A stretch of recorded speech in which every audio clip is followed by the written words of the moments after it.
Hello guys, welcome back to my YouTube channel Sampa কিচেনের তরফ থেকে তোমাদেরকে অনেক অনেক স্বাগত।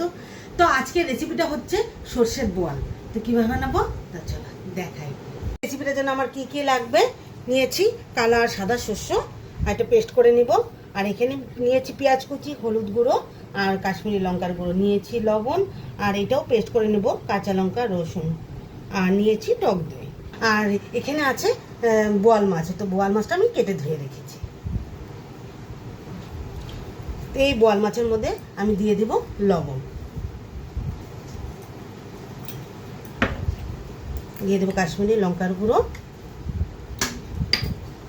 হলুদ গুঁড়ো আর টক দইটা দিয়ে এটা মেখে নেব। তো ততক্ষণে আমি এটা পেস্ট করে নেব, সর্ষে আর কাঁচা লঙ্কা রসুনটা। তো দিয়ে দেব সর্ষের তেল। তো পেস্ট করা হয়ে গেছে, তো মাছটার মধ্যে দিয়ে দেব।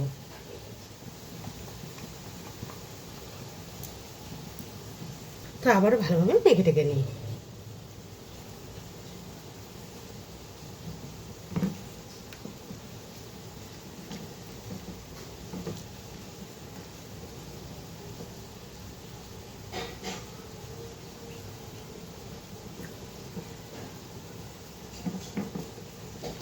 তো মাখা হয়ে গেছে, তো চলো এখন বানিয়ে নিই। তো কড়াইটা গরম হয়ে গেছে, তো দিয়ে দেবো সর্ষের তেল। অল্প করেই সর্ষের তেল দিব, তো মাছের মধ্যে দিয়ে দিচ্ছি না। তো দিয়ে দিব কালো জিরে, তো দিয়ে দেবো এখন পেঁয়াজ কুচি,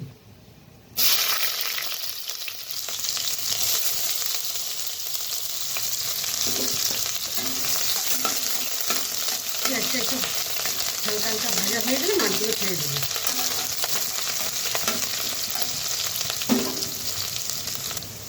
তো এক এক করে মাছগুলো বিছিয়ে দেব।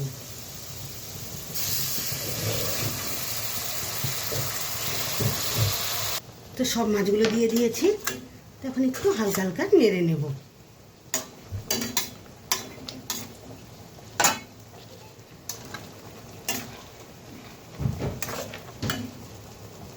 তো কিছুক্ষণ সময়ের জন্য ঢেকে রাখবো। ঢাকনাটা উঠিয়ে দিই। এই মাছটাতে অল্প পরিমাণে জল দিয়ে দেব।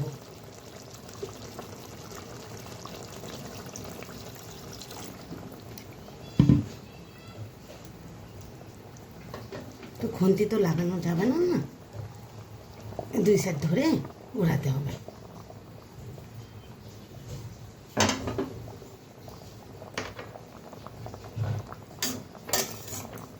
আবারও ঢেকে রাখবো।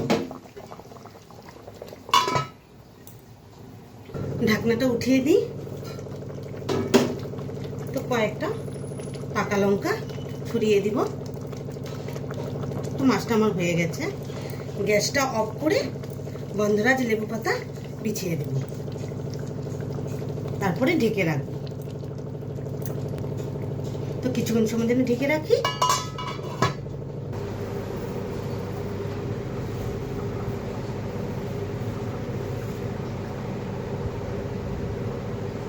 তো সর্ষের বোয়াল রেসিপিটা কেমন লেগেছে অবশ্যই কিন্তু কমেন্টে জানাবে, আর লাইক শেয়ার অ্যান্ড সাবস্ক্রাইব করতে একদম ভুলবে না। বাই।